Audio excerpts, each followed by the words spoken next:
بسم اللہ الرحمن الرحیم الحمد للہ رب العالمین والصلاة والسلام علی سید الانبیاء والمرسلین سیدنا محمد وعلی آلہ واصحابہ اجمعین اما بعد باب فی المعجزات الفصل الاول عن انس بن مالک رضی اللہ تعالی عنہ ان ابا بکر الصدیق رضی اللہ تعالی عنہ قال نظرت إلى أقدام المشركين على رؤوسنا ونحن في الغار فقلت يا رسول الله لو أن أحدهم نظر إلى قدمه أبصرنا فقال يا أبا بكر ما ظنك باثنين الله ثالثهما متفق عليه۔ محترم بھائیوں اور بزرگوں، آج کے درس کے لیے مشکوٰۃ شریف سے معجزات کے باب کا انتخاب کیا گیا ہے۔ دین کی اور باتیں عبادات سے متعلق، معاشرت سے متعلق، اخلاقیات سے متعلق، حقوق سے متعلق ہم مختلف نشستوں میں، مجلسوں میں، جمعہ کے بیانات پہ ہم سنتے رہتے ہیں، لیکن میں نے قصداً اس کا انتخاب کیا ہے کہ اللہ کے رسول صلی اللہ علیہ وسلم کی سیرت کو سننا سنانا یہ مستقل عبادت ہے، اور معجزات کے قبیل سے جو باتیں ہمارے سامنے شاذ و نادر ہی آتی ہے۔ یہ باب بہت طویل ہے، روایتیں بہت ساری ہیں، لیکن اسی میں سے چند روایتوں کو منتخب کر کے آپ کے سامنے مختصر تشریح کے ساتھ اس کا ترجمہ پیش کر رہا ہوں۔ تو معجزات کی جمع ہے معجزاتن کی۔ معجز یہ ہے اعجاز سے، اعجاز کے معنی عاجز کرنا۔ اللہ تبارک و تعالیٰ اپنے نبیوں کے ہاتھ پر بہت سے خارق عادت چیزوں کو ظاہر فرماتے ہیں، ان چیزوں کا زمانے والے مقابلہ نہیں کر سکتے، ساری دنیا کے لوگ اس کا مقابلہ نہیں کر سکتے، نہ اس کا توڑ پیش کر سکتے۔ وہ چونکہ دنیا کو عاجز کر دیتی ہے وہ چیز، اس لیے اس کو معجزہ کہا جاتا ہے۔ اور معجزہ اللہ تعالیٰ نبی کے ہاتھ پر ظاہر کرتے ہیں اس کی نبوت کی، رسالت کی تصدیق کے لیے، وہ یہ اس کی دلیل ہوا کرتی ہے کہ اللہ کے سچے نبی ہیں، اللہ کے سچے رسول ہیں۔ اگر وہ چیز خرق عادت کے طور پر کسی امتی کے ہاتھ پر ظاہر ہو تو اسے، کسی ولی کے ہاتھ پر ظاہر ہو تو اسے کرامت کہا جاتا ہے، اور نبی کے ہاتھ پر ظاہر ہو تو اسے معجزہ کہا جاتا ہے۔ معجزہ میں اور جادو میں فرق ہے۔ معجزہ کا کوئی ظاہری سبب نہیں ہوتا، یہ خالص اللہ کا عمل ہوتا ہے۔ نبی بھی جب چاہے اس کو ظاہر کر دے، اس کے اختیار میں بھی نہیں ہوتا۔ اب قرآن میں جگہ جگہ دیکھیں گے کہ موسیٰ علیہ السلام کو کوئی مسئلہ پیش آیا، اللہ نے دعا کی، اللہ نے کہا موسیٰ عصا مارو، پتھر پر عصا مارو، پانی پر عصا مارو، اپنا عصا ڈالو۔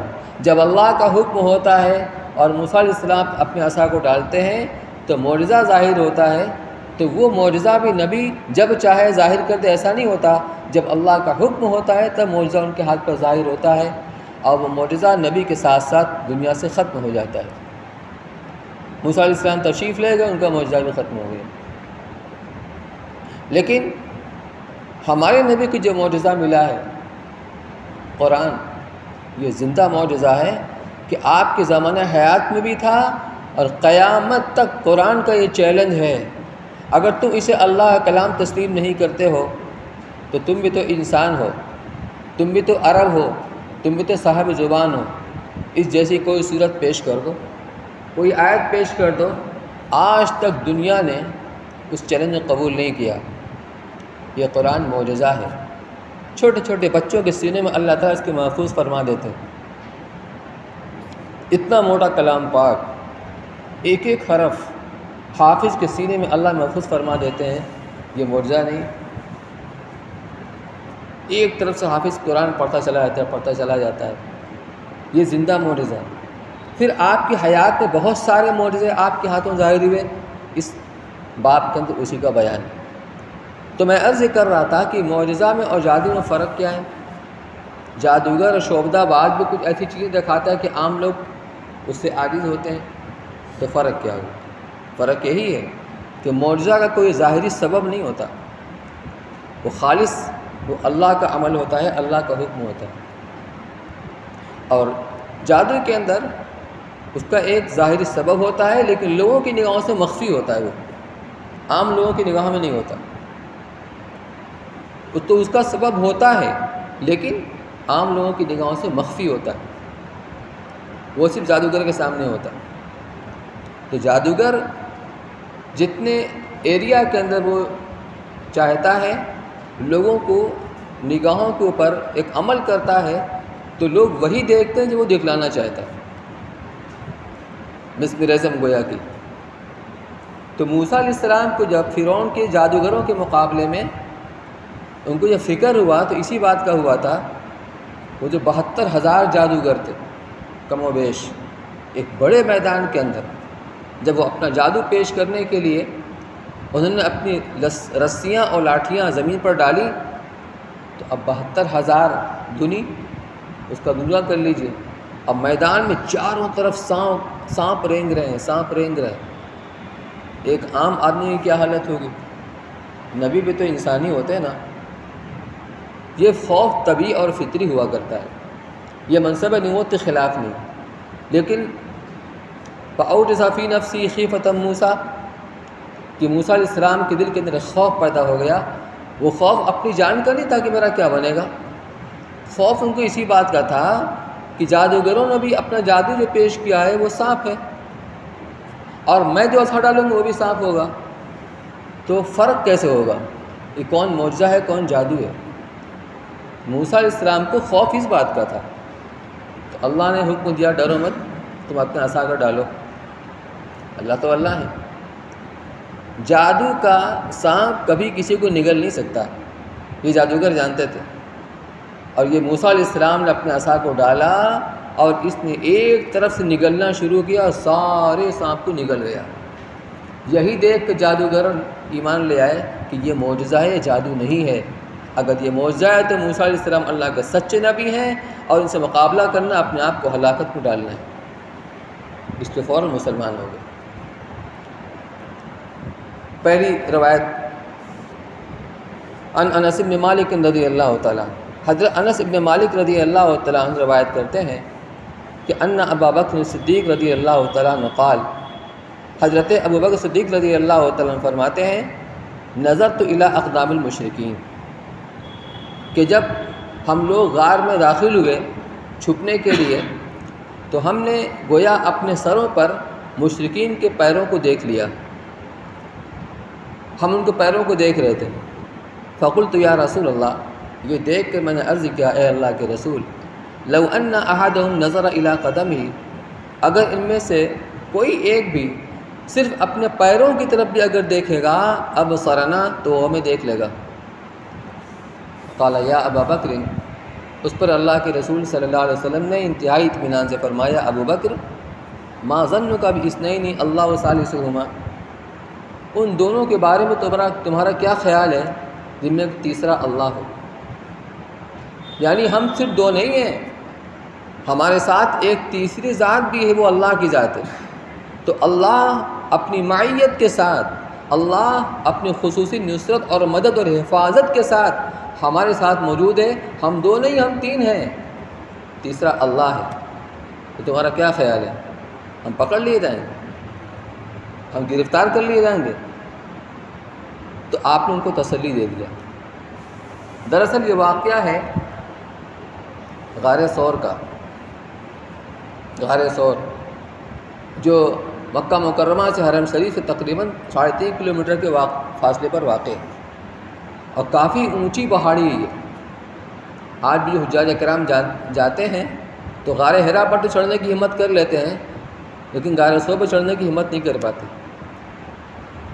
غار حرا پر ہم لوگوں نے چڑھ کر دیکھا تو اس چوٹی پہ جو لوگ چڑھ رہے تھے چونٹی کی مانند نظر آ رہے تھے، اتنی اونچائی پر اللہ کے رسول صلی اللہ علیہ وسلم چڑھ کر گئے تھے۔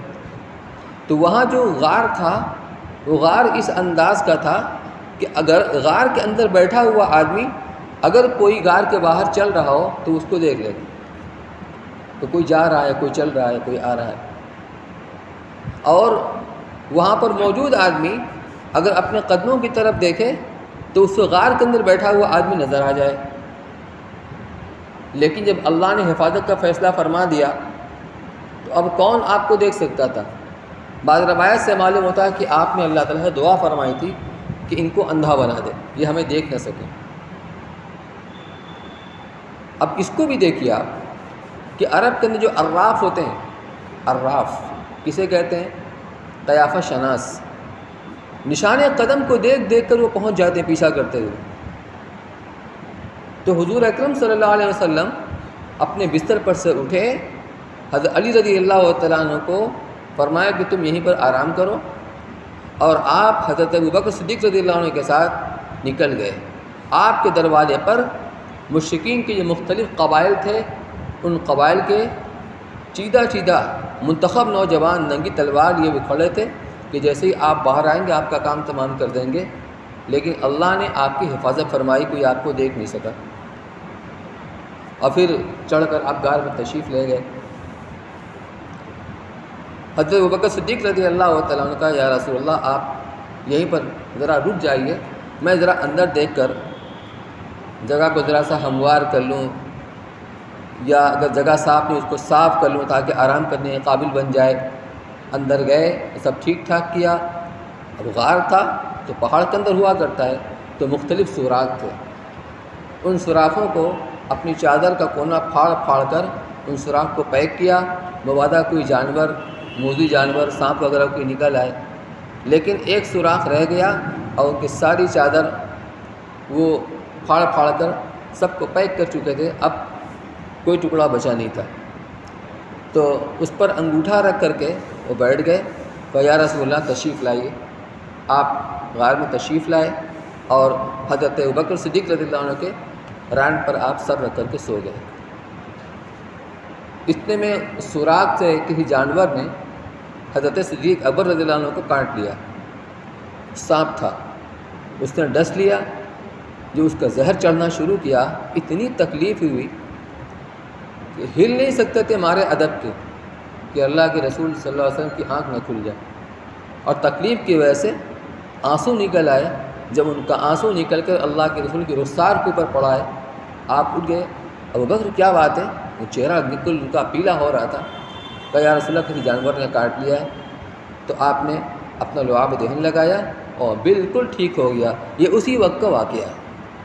تو وہ جو عراف تھے ان کو بتانے والے نشان قدم سے، نشان قدم کا پیچھا کرتے کرتے کرتے اس پہاڑ کی چوٹی پر پہنچ گئے، اور کہتے کیا ہیں، یہاں تک تو نشان نظر آتا ہے، اس کے بعد نظر نہیں آتا۔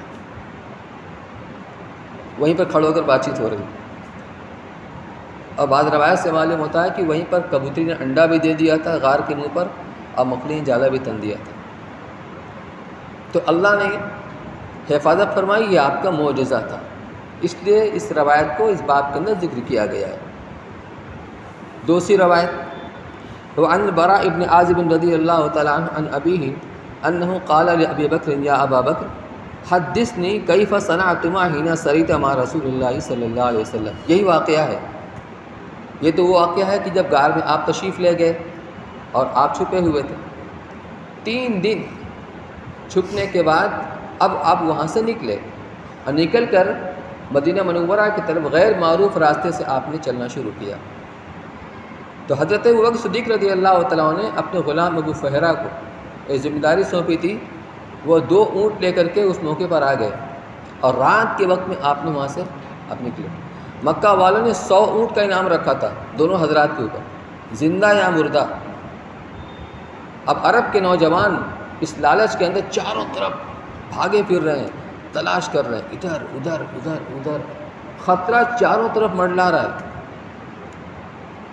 تو جو معروف راستہ تھا مکہ سے مدینہ کا، اس راستے کو چھوڑ کر، ایک تو آپ کے غلام ابو فہرہ تھے اور عامر ابن فہرہ، اور ایک تھا وہ راستہ دکھلانے والا جو اس راستے سے واقف تھا تاکہ ہم مدینہ صحیح پہنچ جائیں۔ تو اس سلسلے میں ایک صحابی حضرت ابوبکر صدیق رضی اللہ تعالیٰ عنہ سے پوچھ رہے ہیں کہ ذرا وہ قصہ سنائیے، جب آپ غار حرا سے، غار ثور سے نکلے تھے اور پھر مدینہ آپ لوگ پہنچے، تو راستے میں کیا کیا ہوا، ذرا وہ تفصیل سے ہم جاننا چاہتے ہیں، اس قصہ کو جاننا چاہتے ہیں، ذرا بتائیے وہ کیا ہوا۔ تو فرمایا کہ برا ابن عازب رحمۃ اللہ علیہ اپنے والد صحابی سے نقل کرتے ہیں، انہوں نے حضرت ابو بکر صدیق رضی اللہ تعالیٰ عنہ سے عرض کیا کہ اے ابو بکر حدثنی کیف صنعتما حین سریت مع رسول اللہ صلی اللہ علیہ وسلم، جب آپ لوگ غار سے نکلے ہیں رات کے وقت میں اور آپ نے جب مدینہ کی طرف چلنا شروع کیا، سفر کرنا شروع کیا، آپ کا سفر شروع ہوا تو آپ کے ساتھ کیا پیش آیا، کیا حادثات اور کیا واقعہ پیش آیا، ذرا ہم کو تفصیل سے سنائیے۔ قال اسرینا لیلتنا ومن الغد حتی قام قائم الظہیرہ، تو فرمایا کہ ہم پوری رات چلے، چونکہ اس علاقے سے نکلنا تھا تو ہم پوری رات چلے، ومن الغد اور اگلے دن بھی چلے، پوری رات چلے اور صبح سے چلتے رہے یہاں تک کہ جب سورج کھڑی دوپہریہ میں جب سورج ٹھہر گیا تو ہم لوگوں نے اپنا چلنا بند کر کے ہم نے پڑاؤ کر لیا۔ عرب کی دھوپ بہت تیز ہوتی ناقابل برداشت ہوتی، اس لیے اس زمانے میں یہ لوگ سفر جب کرتے تھے تو رات کو چلتے تھے سواریاں، تو رات کو موسم بڑا اچھا ہو جاتا ہے ریگستانی علاقوں میں، اور جب تک سورج کی تیزی نہیں آتی تھی تب تک وہ سفر کرتے تھے، جب سورج کی دھوپ تیز ہو جاتی تھی تو وہ رک جاتے تھے، پڑاؤ کرتے تھے۔ تو کہا رات بھر چلے،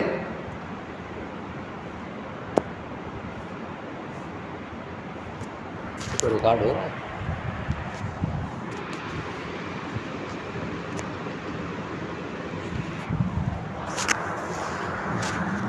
تو ہم رات بھر چلے اور اگلے دن بھی چلے یہاں تک کہ جب کھڑی دوپہریہ میں سورج ٹھہر گیا، وہ خلت طریق، اور دھوپ کی تیزی کی وجہ سے راستے خالی ہو گئے، لوگ کی آمد و رفت اب بند ہو گئی۔ لا یمر فیہ احد، تو کوئی آ جا نہیں رہا تھا۔ فرفعت لنا صخرۃ طویلۃ لہا ظل لم یأت علیہ الشمس، تو ہمارے سامنے ایک چٹان نظر آئی، ہم کو سامنے کی طرف ایک پہاڑ کی چٹان نظر آئی جس کا سایہ پڑ رہا تھا، یعنی سورج اس طریقے سے اس پہ پڑ رہا تھا کہ اچھا خاصا اس کا سایہ وہاں پر نظر آ رہا تھا۔ لم یأت علیہ الشمس، ابھی تک وہاں دھوپ نہیں پہنچی تھی۔ فنزلنا عندہا، چنانچہ یہ دیکھ کر ہم وہیں اتر گئے، وہیں پڑاؤ کر لیا۔ وسویت للنبی صلی اللہ علیہ وسلم مکانا بیدی، اور میں نے اس چٹان کے نیچے یا اس غار کے اندر اتر کر کے زمین کو ذرا سا ہموار کیا، یعنی کنکڑ وغیرہ پتھر وغیرہ ہوں گے یا جھاڑ جھنکار ہوگا، اس کو اس کھس و خاشاک کو صاف کر کے زمین کو میں نے ہموار کیا اپنے ہاتھوں سے۔ ینام علیہ، مقصد یہ تھا کہ تاکہ آپ ذرا سا سو کر آرام کر لیں، پوری رات چلیں اور دن کو بھی چلیں۔ وبسطت علیہ فروۃ، اور میں نے وہاں پر اپنا پوستی میں نے بچھا دیا، پوستی کہتے ہیں جیسے ہماری جیکٹ سمجھ لیجیے اس طرح سے، وہ ہم نے بچھا دیا۔ وقلت نم یا رسول اللہ، اور پھر میں نے عرض کیا اے اللہ کے رسول آپ ذرا سا سو لیجیے، آرام کر لیجیے، تھکے ہوئے ہیں، جاگے ہوئے ہیں۔ وانا انفذ ما حولک، اور میں ذرا سا نگاہ رکھتا ہوں چاروں طرف اپنے اطراف میں، اس لیے کہ وہ نوجوان چھوٹے ہوئے تھے تلاش کرنے کے لیے، تو میں ذرا سا دیکھتا ہوں، اپنی آنکھیں اور کان کھلے رکھتا ہوں، کوئی ادھر تو نہیں آ رہا ہے۔ فناما، چنانچہ آپ سو گئے۔ وخرجت انفذ ما حولہ، اور میں وہاں سے نکل کر کے اپنے ارد گرد کا جائزہ لینے لگا کہ کہیں کوئی آ تو نہیں رہا ہے۔ فاذا انا برعین مقبل، تو پھر کیا دیکھتے ہیں کہ سامنے سے ایک چرواہا چلا آ رہا ہے، بکریاں اپنا چراتا ہوا چلا آ رہا ہے۔ قلت افی غنمک لبن، تو میں نے اس سے پوچھا کیا تمہاری بکریوں میں دودھ ہے، یعنی ہم کو دودھ مل سکتا ہے۔ اس زمانے میں جو بکری کے مالک ہوتے تھے اپنے غلاموں کو عام طور پر بکری چرانے کے لیے بھیج دیا کرتے تھے، تو ان کو یہ تاکید ہوا کرتے تھے کہ اگر راستے میں کوئی راہگیر ملے، کوئی بھوکا پیاسا، اور تم سے کچھ دودھ طلب کرے تو تم اس کو دے دیا کرو ویسے ہی۔ تو انہوں نے اس سے پوچھا کہ تمہاری بکری میں دودھ بھی ہے؟ قال نعم، اس نے کہا ہاں۔ قلت افتح له، تو میں نے اس سے کہا کیا تم اس کو دودھ نکال کر دے سکتے ہو؟ قال نعم، اس نے کہا ہاں۔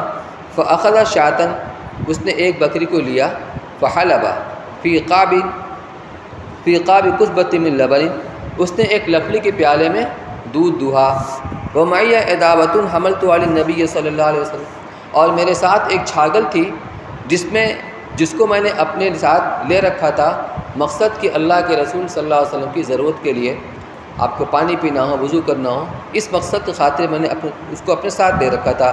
یرتوی فیہا یشرب ویتوضا، کہ اللہ کے رسول صلی اللہ علیہ وسلم اس چھاگل کے ذریعے سے پانی سے وضو بھی فرماتے تھے، اور جب پینا ہوتا تھا اسی سے آپ پانی پیا کرتے تھے۔ فآتیت النبی صلی اللہ علیہ وسلم، تو میں وہ دودھ لے کر جو اس نے دہا تھا وہ لے کر آپ کی خدمت میں حاضر ہوا۔ فکرہت ان اوقظہ، لیکن جب میں آپ کی خدمت میں آیا تو اس وقت آپ سو رہے تھے۔ میں نے مناسب نہیں سمجھا کہ میں آپ کو نیند سے بیدار کروں، کیونکہ رات بھر جگے ہیں، تھکے ہیں، اس لیے ذرا سا آرام سے سو لینے دیں، تو میں نے مناسب نہیں سمجھا کہ آپ کو بیدار کروں۔ فوافقتہ، اس کا دو مطلب علماء کرام بتلاتے ہیں، ایک ہی وافقتہ، میں بھی آپ کی طرح سو گیا، تھکے تو یہ بھی تھے نا، دیکھا کہ آپ سوئے ہوئے تو میں بھی سو گیا، ذرا سا مجھ کو بھی راحت مل جائے۔ اور ایک مطلب اس کا بتلاتے ہیں فواقفتہ، تو میں آپ کے انتظار میں کھڑا رہا کہ جب آپ بیدار ہو جائیں، خود بیدار ہو جائیں، تو میں آپ کو دودھ پیش کروں پینے کے لیے، حتی استیقظ، یہاں تک کہ آپ خود بیدار ہو گئے۔ فصببت من الماء علی اللبن، پھر میں نے دودھ پہ تھوڑا سا پانی ملایا۔ جب دودھ دہا جاتا ہے تو تازہ دودھ تو وہ گرم ہوتا ہے، تو ایک تو ویسے ہی لو چل رہی ہے، دھوپ دوپہر کا وقت ہے، تو اس کی گرمی کو مارنے کے لیے ٹھنڈا پانی میں نے اس میں ملا دیا، حتیٰ برد اسفلہ، یہاں تک کہ وہ نیچے تک ٹھنڈا ہو گیا۔ فقلت اشرب یا رسول اللہ، پھر میں نے عرض کیا اے اللہ کے رسول آپ نوش فرمائیں، آپ دودھ پی لیجئے۔ فشربا، آپ نے دودھ پیا، حتیٰ رضیت، یہاں تک کہ میرا جی خوش ہو گیا۔ جب خادم اپنے مخدوم کے لیے کوئی کھانے پینے کی چیز پیش کرتا ہے اس جذبے کے ساتھ کہ کچھ کھا لیں کچھ پی لیں، اور وہ کھا پی لیتا ہے تو خادم کا جی خوش ہو جاتا ہے، تو میرا جی خوش ہو گیا۔ ثم قال الم یأن للرحیل، دودھ نوش فرمانے کے بعد آپ نے پوچھا ابو بکر کیا کوش کرنے کا وقت نہیں آیا، یعنی ابھی ہم یہ پہ پڑے رہیں گے یا آگے کوش کریں گے، آگے چلیں گے؟ قلت بلا، میں نے کہا ہاں وقت تو ہو گیا ہے، یعنی وہ سورج ڈھل چکا تھا اور اس کی تیزی کم ہو چکی تھی۔ قال فرتحلنا بعد ما مالت الشمس، فرماتے ہیں کہ پھر جب سورج ڈھل گیا اور دھوپ کی تیزی کم ہو گئی تو ہم نے اب سفر شروع کیا، چلنا شروع کیا۔ واتبعنا سراقۃ بن مالک، وہی خطرہ پیش آیا جو عرب کے نوجوان چاروں طرف سرگرداں تلاش کرتے ہوئے پھر رہے تھے ادھر ادھر، انہی میں سے ایک نوجوان سراقہ ابن مالک جو بعد میں مسلمان ہو گئے رضی اللہ تعالیٰ عنہ، اس وقت مسلمان نہیں تھے، ان کا سامنا ہو گیا۔ فرماتے ہیں کہ سراقہ ابن مالک نے پیچھا کرتے ہوئے ہم کو آ لیا۔ فقلت اتینا یا رسول اللہ، یہ دیکھ کے میں نے عرض کیا کہ اللہ کے رسول ہم تو پکڑے گئے، اب کیا ہوگا، ہم تو پکڑے گئے۔ فقال لا تحزن ان اللہ معنا، آپ نے انتہائی اطمینان سے فرمایا ابو بکر غم نہ کرو، اللہ ہمارے ساتھ، پریشان نہیں، کوئی بات نہیں ہے، اللہ اپنی معیت کے ساتھ اپنی حفاظت کے تحت ہمارے ساتھ ہے۔ فدعا علیہ النبی صلی اللہ علیہ وسلم، اللہ کے رسول صلی اللہ علیہ وسلم نے اس کے لیے حق میں بد دعا فرما دی۔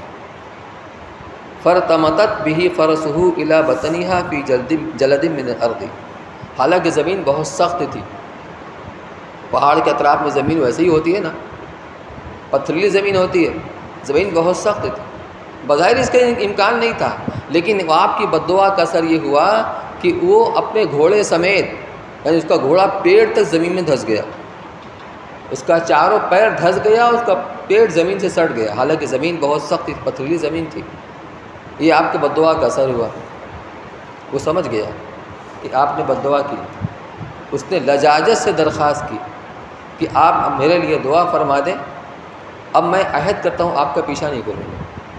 یہاں تو مختصر لکھا ہے، لیکن دوسری روایت سے معلوم ہوتا ہے کہ اس نے 3 مرتبہ ایسا کیا۔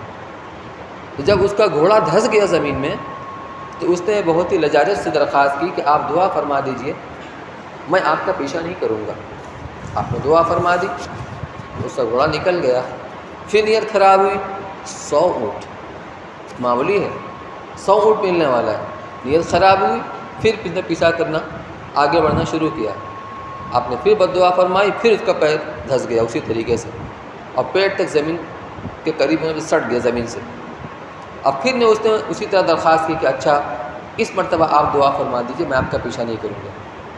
آپ نے دعا فرما دی، وہ نکل گیا، پھر نیت خراب ہوئی، تیسری مرتبہ اس نے کہا کہ اب میں آپ کا پیچھا بالکل نہیں کروں گا، میں وعدہ کرتا ہوں۔ یہاں مختصر میں ذکر کیا ہے کہ جب اس کا پیٹ تک گھوڑا زمین میں دھس گیا تو اس نے کہا انی اراکما دعوتما علیہ، میرا خیال ہے کہ آپ دونوں حضرات نے میرے حق میں بد دعا فرمائی ہے، فدعوا لی، اب آپ میرے حق میں دعا فرمائیے، آپ نے میرے حق میں بد دعا فرمائی تھی، اب دعا فرمائیے، فاللہ لکما ان ارد عنکما الطلبہ، اللہ گواہ ہے، یعنی میں اللہ کو حاضر ناظر جان کر یہ عہد کرتا ہوں کہ کوئی بھی آپ کی طلب میں آپ کے پیچھا کرتے ہوئے آئے گا تو میں اس کو وہیں سے روک دوں گا، میں بھی آپ سے کوئی تعرض نہیں کروں گا، آپ کا پیچھا نہیں کروں گا، اور میں جب یہاں سے جا رہا ہوں واپس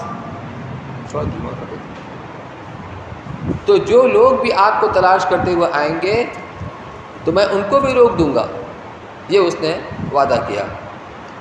فدعا له النبی صلی اللہ علیہ وسلم، اس پر اللہ کے نبی صلی اللہ علیہ وسلم نے اس کے لیے دعا فرما دی، فنجا، تو وہ نجات پا گیا، یعنی تو گھوڑا زمین سے نکل گیا۔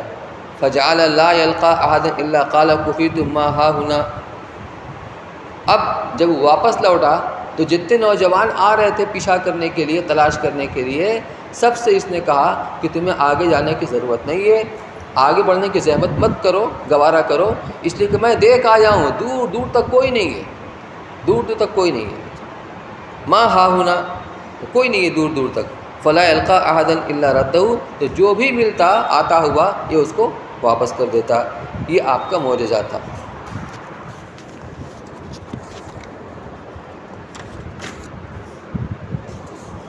اگلی روایت عن جابر رضی اللہ تعالیٰ عنہ قال انا یوم الخندق نحفر فارزت قدیۃ شدیدۃ، غزوہ خندق کے موقع پر اللہ کے رسول صلی اللہ علیہ وسلم نے مدینہ کے 3 اطراف میں، ایک طرف تو پہاڑی تھی اور 3 اطراف میں آپ نے خندق کھودنے کا حکم دیا تھا، 10 صحابی کی جماعت بنائی تھی اور جماعت کے ذمہ وہ کام کیا تھا کہ اتنا تمہیں خندق کھودنی، اور وقت وہ مختصر تھا، بہرحال وہ سب ہو گیا، لیکن ایک جگہ خندق کھودتے ہوئے چٹان نکل آئی، سخت قسم کا پتھر جو ٹوٹ نہیں رہا تھا، تو اس کے بارے میں فرماتے ہیں جابر رضی اللہ تعالیٰ عنہ انا یوم الخندق نافر، ہم لوگ خندق کے موقع پر خدائی والے دن میں ہم خندق کھود رہے تھے، فارزت قدیۃ شدیدۃ، کہ اسی دوران میں ایک سخت چٹان نکل آئی، فجاء النبی صلی اللہ علیہ وسلم،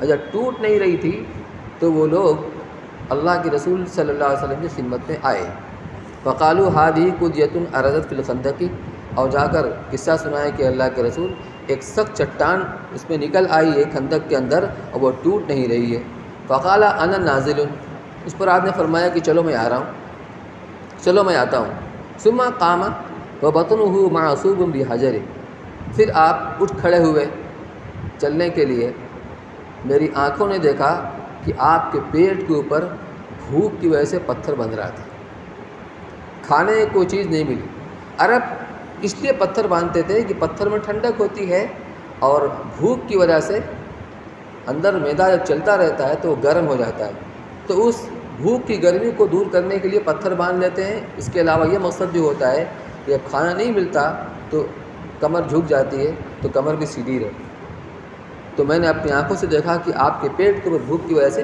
پتھر بندھ رہا ہے، وَلَبِثْنَا ثَلَاثَةَ أَيَّامٍ لَا نَذُوقُ ذَوَاقًا، فرماتے ہیں کہ 3 دن ہو گیا تھا کہ ہمیں کوئی چیز چکھنے تک کو نہیں ملی تھی، تصور کیجئے میرے بھائیوں، 3 دن تک کھانا دور کی بات ہے، چکھنے تک کو نہیں ملا تھا کچھ، تو کیا حال ہوا ہوگا؟ فأخذ النبی صلی اللہ علیہ وسلم المیولا، بہرحال اللہ کے نبی صلی اللہ علیہ وسلم نے کدال کو اپنے ہاتھ میں لیا، فضرب، اور آپ نے اس پر ضرب لگائی، چوٹ لگائی، فعاد کسیبا احیلا، چنانچہ اس کا نتیجہ یہ ہوا وہ سخت چٹان بالکل ریت کی طرح چور چور ہو گئی۔ یہ آپ کا معجزہ تھا۔ فانکفأت الی امراتی، یہ منظر دیکھ کر کہ آپ کے پیٹ پر پتھر بندھ رہا ہے، اپنے آقا کے پیٹ پر، تو انہیں گوارا نہ ہوا اور طبیعت پر بہت اثر ہوا۔ وہاں سے فوراً لوٹ کر اپنے گھر آئے، اپنی بیوی کے پاس۔ فقلت هل عندک شیء، اور آ کر ان سے پوچھا کہ تمہارے پاس کوئی کھانے کی چیز ہے؟ فإنی رأیت بالنبی صلی اللہ علیہ وسلم خمسا شدیدا، اس لیے کہ میں نے اللہ کے نبی صلی اللہ علیہ وسلم کو دیکھا ہے کہ آپ سخت بھوکے ہیں، بھوک کا آپ کے اوپر بہت اثر ہے۔ فأخرجت جرابا فیہ صاع من شعیر، یہ سن کر میری بیوی نے ایک تھیلا نکالا جس میں 1 صاع جو تھا، تقریباً 3.5 سیر اس کے اندر جو تھا۔ وَلَنَا بُہْمَةٌ دَاجِنٌ، اور ہمارے پاس ایک بکری کا بچہ تھا، یا بکری کا یا بھیڑ کا ایک بچہ گھر کے اندر پلا ہوا تھا۔ فذبحتها، تو میں نے اس کو فوراً ذبح کیا۔ وطحنت الشعیر، اور آٹا جو ہے تو میری بیوی نے اس کا آٹا بنانا شروع کیا۔ گھروں میں جو ہوا کرتے تھے، جب جتنی ضرورت ہوئی اس کو نکالا اور چکی میں اس کو پیس کے آٹا بنا لیا۔ تو میری بیوی نے اس کو پیسنا شروع کیا، ان جوؤں کو، اس کو آٹا پیسنا شروع کیا۔ حتیٰ جعلنا اللحم فی البرمۃ، اور جو بچہ ذبح کیا تھا اس کو گوشت وہ ہانڈی میں رکھ کر کے ہم نے اس کو چولہے کے اوپر چڑھا دیا۔ جعلنا اللحم فی البرمۃ ثم جئت النبی صلی اللہ علیہ وسلم، اتنا کام کرنے کے بعد کہ چلو اب آٹا بھی گن جائے گا اور گوشت بھی پک جائے گا، اور میں دوڑا ہوا آپ کی خدمت میں آیا۔ جئت النبی صلی اللہ علیہ وسلم فساررتہ، اور چپکے سے میں نے آپ کے کان میں کہا، اس لیے خندق کے موقع پر تقریباً 1,500 صحابہ کرام تھے، ایک بکری کا بچہ کتنے آدمی کا بھلا ہوگا؟ تو فساررتہ، میں نے چپکے سے آپ کے کان میں کہا جو صورتحال تھی۔ فقلت یا رسول اللہ، اور میں چپکے سے آپ کے کان میں کہا کہ اللہ کے رسول، ذبحنا بہیمۃ لنا، ہمارے پاس ایک بکری کا بچہ تھا، اس کو ہم نے ذبح کیا ہے۔ وطحنت صاعا من شعیر، اور 1 صاع جو تھا اس کا ہم نے آٹا بنا لیا ہے۔ فتعال انت ونفر معک، لہٰذا آپ بنفس نفیر تشریف لے آئیں اور اپنے ساتھ کچھ لوگوں کو بھی لیتے آئیں تاکہ آپ کی ضیافت ہم کریں۔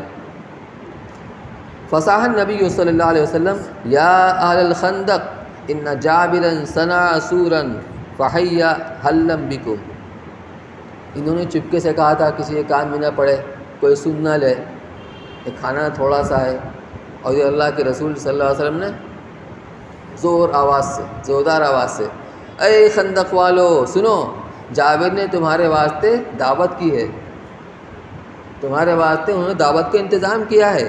فحی حلا بکم، لہٰذا بس چلو ان کے یہاں دعوت ہے۔ اب یہ گھبرائے کہ اللہ اب کیا ہوگا، 1 صاع جو ہے اس میں کتنی روٹی بنے گی، اور بکری کا بچہ یہ کتنا گوشت ہوگا۔ اب گھبرائے ہوئے یہ بھاگے ہوئے آئے، بیوی سے کہا کہ ارے تو غضب ہو گیا، کیا کہا؟ میں نے آپ سے جا کر کے کہا تھا اور آپ نے اعلان کروا دیا کہ چلو جابر کے گھر دعوت ہے، تو پریشان کیوں ہوتے ہو؟ پوری بات بتا دیا تھا نا، کہاں گھبرانے کی کوئی بات نہیں، اللہ کے رسول نے اعلان کروایا نا۔ تو یہاں تک کہ میں گھر آیا،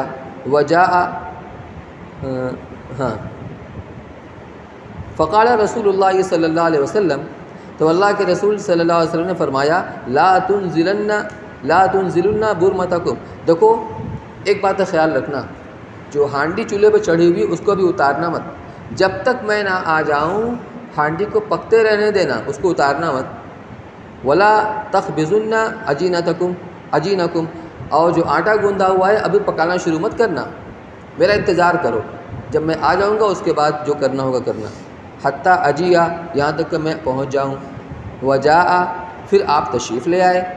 فاخرجت له عجینا فبصق فیہ، تو میں نے وہ گوندا ہوا آٹا آپ کے سامنے کیا نکال کر کے، تو آپ نے اس میں لعاب دہن ڈالا، وبارکا، اور برکت کی دعا دی۔ ثم عمد الی برمتنا فبصق وبارکا، پھر آپ نے اس ہانڈی میں جس میں گوشت پک رہا تھا اس میں اپنا لعاب دہن ڈالا اور برکت کی دعا دی۔ ثم قال ادعی خابزۃ فلتخبز معکی، پھر آپ نے فرمایا کسی روٹی پکانے والی کو، کسی باندھی وغیرہ کو بلا لو جو تمہارا ساتھ دے روٹی پکانے میں، اور پھر روٹی پکانا شروع کرو۔ وقتہ من برمتکم، اور اپنی ہانڈی میں سے سالن نکال کر دینا شروع کرو۔ ولا تنزلوها، لیکن ہانڈی کو چولہے پر سے اتارنا مت۔ وہم الفن، اب فرماتے ہیں کہ یہ جو لوگ کھانے والی جماعت جو آئی تھی ہمارے یہاں، وہ قریب 1000 آدمی تھے۔ وہم الفن فاقسم باللہ لاکلوا، میں خدا کی قسم کھا کر یہ بات کہہ رہا ہوں کہ 1000 کی تعداد میں وہ سارے وہ تھے اہل خندق، اور سب کی سب نے پیٹ بھر کر کھانا کھایا۔ حتیٰ ترکوہ، یہاں تک کہ کھا کر جو انہوں نے بچایا، وانحرفوا، اور جب وہ کھا کر واپس گئے ہیں، وَإِنَّ بُرْمَتَنَا لَتَغِطُّ، ہماری ہانڈی ویسے ہی کھول رہی تھی۔ یعنی یہ سالن ہانڈی میں جتنا پہلے تھا کھانا شروع کرنے سے پہلے، یہ 1000 کا مجمع کھانا کھا کے جا چکا ہے، اور اسی طرح ہانڈی کھول رہی تھی کما ہی جیسے کہ وہ شروع میں تھی۔ وَإِنَّ عَجِينَنَا لَيُخْبَزُ، اور روٹی ہماری پکائی چلی جا رہی تھی۔ یعنی یہ اللہ کے رسول کا معجزہ تھا کہ اتنے کھانے کے اندر 1000 لوگوں نے پیٹ بھر کھانا کھا لیا، اور کھانا جوں کا توں رہا، کما ہوا متفق علیہ۔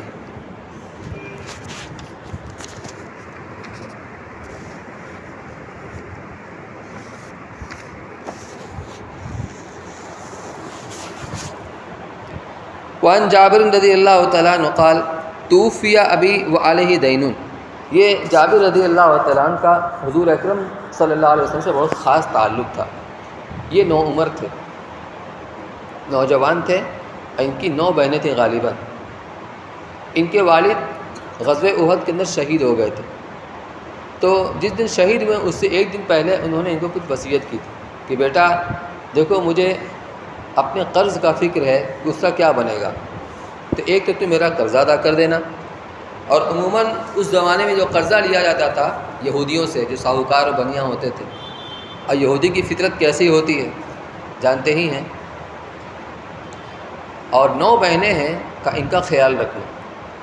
چنانچہ جابر رضی اللہ تعالیٰ عنہ نے اپنے 9 بہنوں کی وجہ سے اپنے جذبات کی قربانی دی کہ کسی نوجوان اور کنواری عورت سے نکاح کرنے کے بجائے انہوں نے عمر دراز عورت سے نکاح کیا کہ اگر میں نوجوان لوگ گھر میں لاؤں گا تو ان کی تربیت کون کرے گا۔ اپنی خواہش کو انہوں نے مار لیا صرف اپنے بہن کی خاطر سے۔ چنانچہ ایک موقع پر جب صحابہ کرام حضور کے ساتھ واپس آ رہے تھے مدینہ منورہ میں، رات کے وقت واپسی ہوئی، تو آپ نے فرمایا کہ بھئی لوگ یہیں رک جائیں، شہر کے باہر، بستی کے باہر رک جائیں، اچانک گھر کے اندر نہ جائیں، جب صبح ہوگی تب گھر کے اندر جائیں گے۔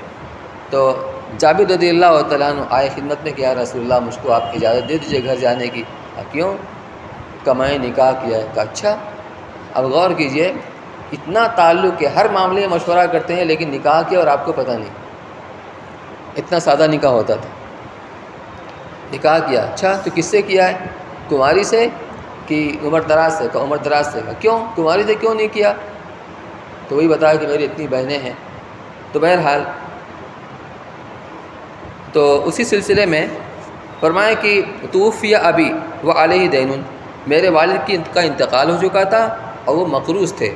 فعرضت علی غرمائہ ان یاخذوا التمر بما علیہ، تو مدینے والوں کا جو گزر بسر ہوتا تھا ان کا باغ کے اوپر ہوتا تھا، کھجور کا باغ ہوتا تھا، تو میں نے ان جو قرض خواہ تھے یہودی بنیاں اور ساہوکار، میں نے ان کے سامنے پیشکش کی کہ جتنا بھی میرے باغ کے اندر پھل پیدا ہوگا تم اپنے قرضے کے اندر وہ سارا پھل لے لو، ایک دانہ میرے گھر نہ جائے، مجھے گوارا ہے، مجھے تسلیم ہے، لیکن تم اس پر معاملہ ختم کر دو۔ لیکن وہ ماننے کے لیے تیار نہیں ہوئے۔ ان کو ایسا لگ رہا تھا کہ جتنا ہمارا قرض ہے یہ باغ کا پورا پھل اور پیداوار اس کو پورا نہیں کر سکتا، مزید ہمیں اور درکار ہوگا۔ تو کہتے ہیں فعرضت علی غرمائی، میں نے ان قرض خواہوں کے اوپر اس کو یہ پیش کیا یہ بات کہ تو سارے کھجور کو لے لیں اور سارا قرض وہ جو ہے معاملہ رفع دفع ہو جائے۔ فابوا، وہ ماننے کے لیے تیار نہیں ہوئے، کہنا ایک ایک پائی وصول کریں گے، بنیاں کی یہی صفت ہوتی ہے، ایک دانہ بھی نہیں چھوڑیں گے، ایک ایک پائی وصول کریں گے۔ فأتیت النبی صلی اللہ علیہ وسلم، اب یہ سن کر میں اللہ کے نبی صلی اللہ علیہ وسلم کی خدمت میں حاضر ہوا اور پورا قصہ میں نے بیان کیا۔ فقلت قد علمت ان والدی استشہد یوم احد، تو میں نے عرض کیا کہ اللہ کے رسول آپ تو جانتے ہی ہیں کہ میرے والد احد والے دن شہید ہو چکے ہیں، وترک دینا کثیرا، اور ان کے اوپر بہت بڑا قرضہ ہے، بہت بڑے مقروض ہے وہ۔ وانی احب ان یراک الغرماء، اور یہ یہود ماننے کے لیے تیار نہیں ہیں جب میں نے ان کے اوپر پیشکش کیا کہ میرا پوری جتنی پیداوار ہے وہ سب کے سب لے لیں، لیکن اس پر تیار نہیں ہیں۔ تو میں یہ چاہتا ہوں کہ جب میں ان کا قرض ادا کرنے کے لیے میں ان کو کھجور دوں تو آپ بھی سامنے رہیں، ہو سکتا ہے کہ وہ آپ کی وجہ سے کچھ رعایت کر دیں۔ یہ انہوں نے عرض کیا۔ وانی احب ان یراک الغرماء، اور میری خواہش یہ ہے کہ وہ قرض خواہ لوگ آپ کو دیکھیں، یعنی آپ وہاں پر موجود رہیں تاکہ آپ کی موجودگی میں ان کا قرض میں ادا کروں۔ فقال علی اذهب فبیدر کل تمر علی ناحیۃ، آپ نے مجھ سے کہا کہ اچھا جاؤ، جتنی قسم کی کھجور ہے ہر قسم کی کھجور کا الگ الگ ڈھیر اکٹھا کر، کلمی ہے، خضری ہے، صفری ہے، اجوا ہے، جتنی بھی قسم کی کھجور ہے سب کو الگ الگ ڈھیر لگا دو۔ ففعلت، چنانچہ میں نے آپ کے حسب ہدایت ویسا ہی کیا۔ ثم دعوتہ، یہ کام کر کے میں نے آپ کو بلایا کہ حضرت سب تیار ہو گیا۔ فلما نظروا الیہ کانہم اغروا بی، وہ سب ساہوکار یہودی پہلے سے باغ کے اندر موجود تھے، تو جب انہوں نے اللہ کے رسول صلی اللہ علیہ وسلم کو آتے ہوئے دیکھا سنبھل کر بیٹھ گئے، اچھا سفارش کرانے کے لیے لائے ہیں، ایک دانہ نہیں چھوڑیں گے، ایک پیسہ کم نہیں لیں گے، پورا پورا وصول کریں گے۔ تو انہوں نے اپنے انداز سے یہ ظاہر کیا کہ اچھا ان کو لایا گیا ہے، اب تو میں ایک پیسہ نہیں چھوڑیں گے۔ کانہم اغروا بی، تو میرے اوپر ان کا غصہ اور بڑھ گیا۔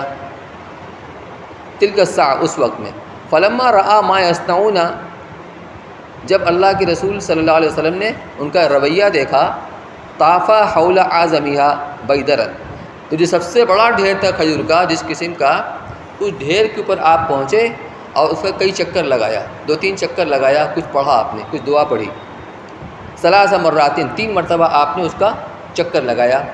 ثم جلس علیہ، پھر آپ وہاں بیٹھ گئے ان کا کھجور دینے کے لیے۔ اب کھجور وہاں تول کو نہیں دیا جاتا تھا، وہ تو ناپ ہوتا تھا ساع، تو ساع ایسا برتن ہوتا تھا جس میں 3.5 سیر کی مقدار میں غلہ یا کھجور وغیرہ آتا تھا، جیسے ہماری لیٹر ہوتا ہے، اسی لیٹر سے دودھ بھی ناپ کر خریدا بیچا جاتا ہے، پیٹرول ہے، ڈیزل ہے، وغیرہ وغیرہ۔ تو آپ بیٹھ گئے دینے کے لیے۔ ثم قال ادع لی اصحابک، آپ وہاں بیٹھ گئے، کہ اب بلاؤ ایک ایک قرض خواہ کو بلاؤ۔ فما زال یکیل لہم، اور آپ برابر ناپ ناپ پر ان کو دیتے رہے، حتی ادى اللہ عن والدی امانتہ، یہاں تک کہ اللہ تعالیٰ نے میرے والد کے اوپر جتنا بھی قرض تھا سارا کا سارا قرض ادا کروا دیا۔ وہ سارا ڈھیر واقعی اتنا کھجور تھا کہ یہودیوں کو لگ رہا تھا کہ ہمارا قرضہ پورا وصول نہیں ہو پائے گا۔ یہ اللہ کے رسول صلی اللہ علیہ وسلم کی برکت، آپ کا معجزہ تھا کہ ابھی ایک ڈھیر پر آپ بیٹھے ہوئے ہیں اور ناپ ناپ کر دینا شروع کیا اور سارا قرضہ ادا ہو گیا، بے باک ہو گیا۔ وَأَنَا أَرْضَىٰ أَن يُؤَدِّيَ اللَّهُ أَمَانَةَ وَالِدِي وَلَا أَرْجِعُ إِلَىٰ إِخْوَاتِي بِتَمْرَةٍ، میں اس پر بھی تیار تھا کہ اس باغ سے میرے گھر میں ایک دانہ کھجور نہ جائے اور میرے والد کا قرضہ ادا ہو جائے۔ اور صورتحال یہ ہے کہ ایک ہی ڈھیر ابھی باقی ہے اور سارا قرضہ اللہ نے ادا کروا دیا۔ فسلم اللہ البیادر کلها، اس طرح اللہ نے باقیہ سارے ڈھیروں کو اللہ نے ہمارے لیے محفوظ فرما دیا، اس کی حفاظت فرمائی کہ اس میں سے ایک دانہ بھی کم نہیں ہوا۔ وَحَتَّى أَنِّي أَنظُرُ إِلَى الْبَيْدَرِ الَّذِي كَانَ عَلَيْهِ النَّبِيُّ صلی اللہ علیہ وسلم، جس ڈھیر پر آپ بیٹھے بھی نہیں تھے وہ تو پہلے سے محفوظ رہا، اس میں ہاتھ بھی نہیں لگا، لیکن جس ڈھیر پر آپ بیٹھ کر کھجور ان کو ناپ ناپ کر دے رہے تھے، فرماتے ہیں کہ میری آنکھ نے اس منظر کو دیکھا کہ کانہا لم تنقص تمرۃ واحدۃ، ایک دانہ کھجور بھی کم نہیں ہوئی ہے۔ کتنا آپ نے قرضے میں دے دیا لیکن ایک دانہ میں کھجور بھی کم نہیں ہوئی ہے، یہ تھا آپ کا معجزہ۔ ایک روایت اور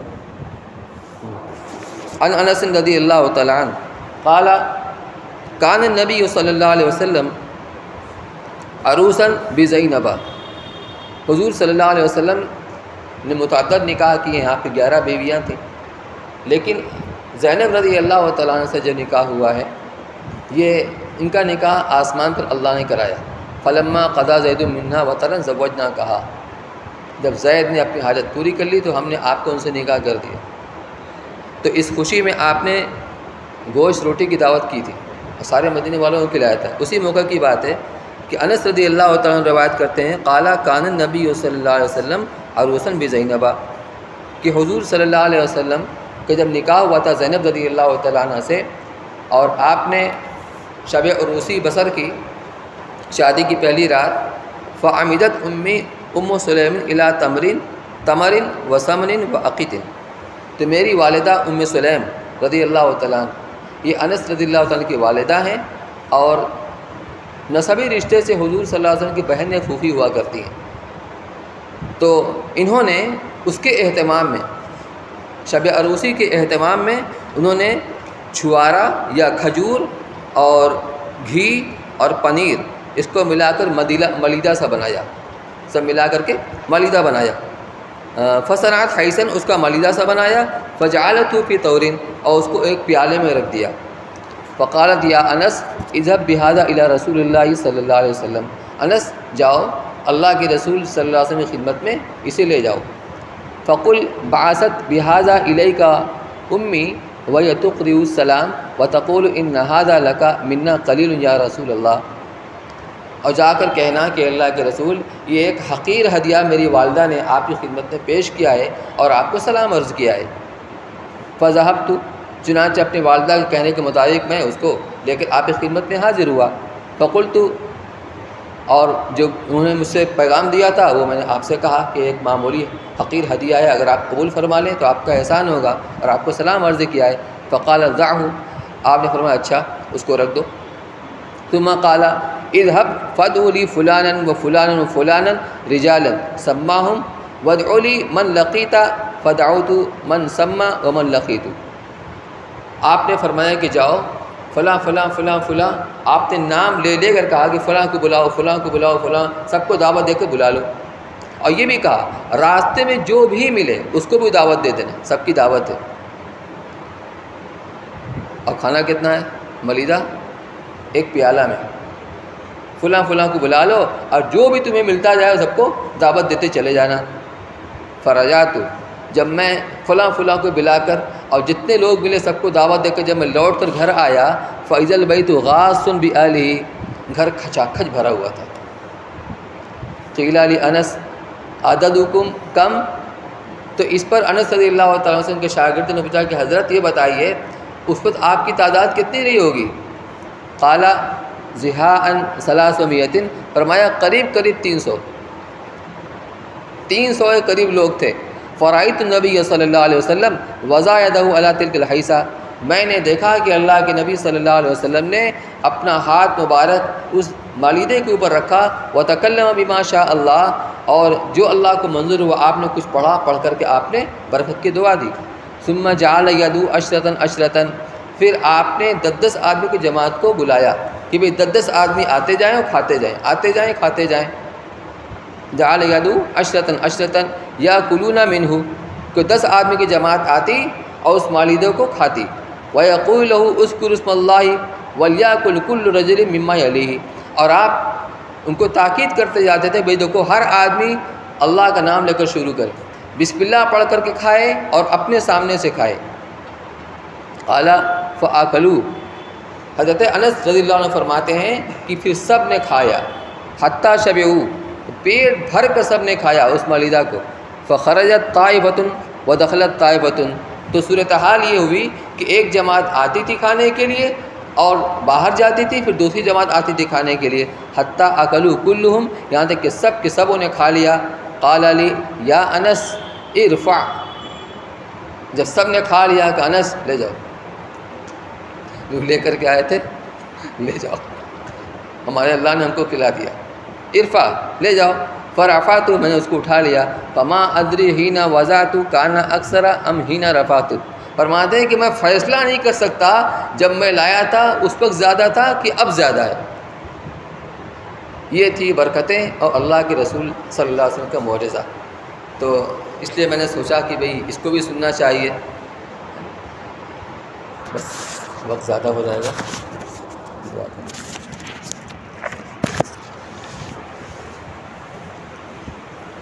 اللهم صل على سيدنا وشفينا ونبينا مولانا محمد وبارك وسلم۔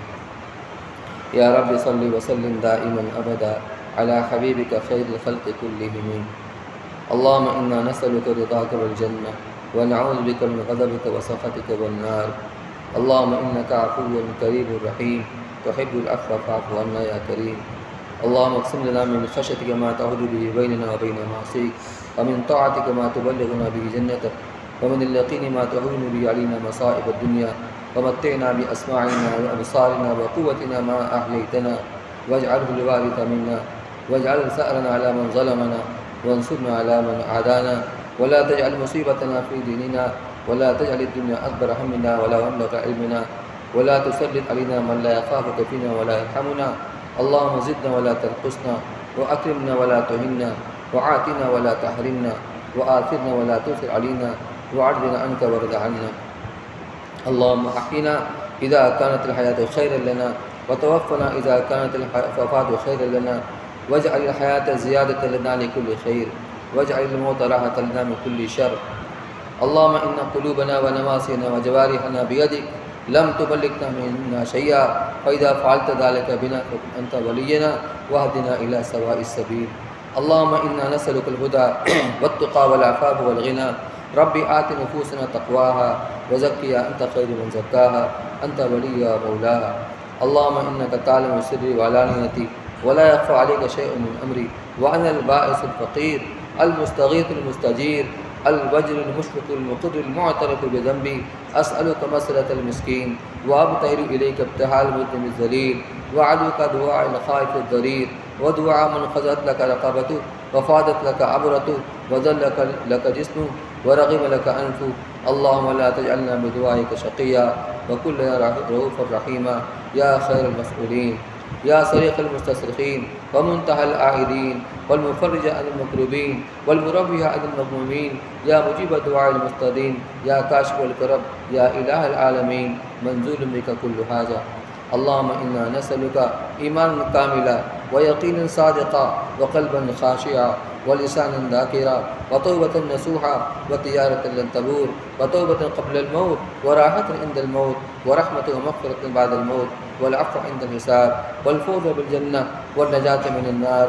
اللهم أجرنا من النار، يا مجير يا مجير يا مجير۔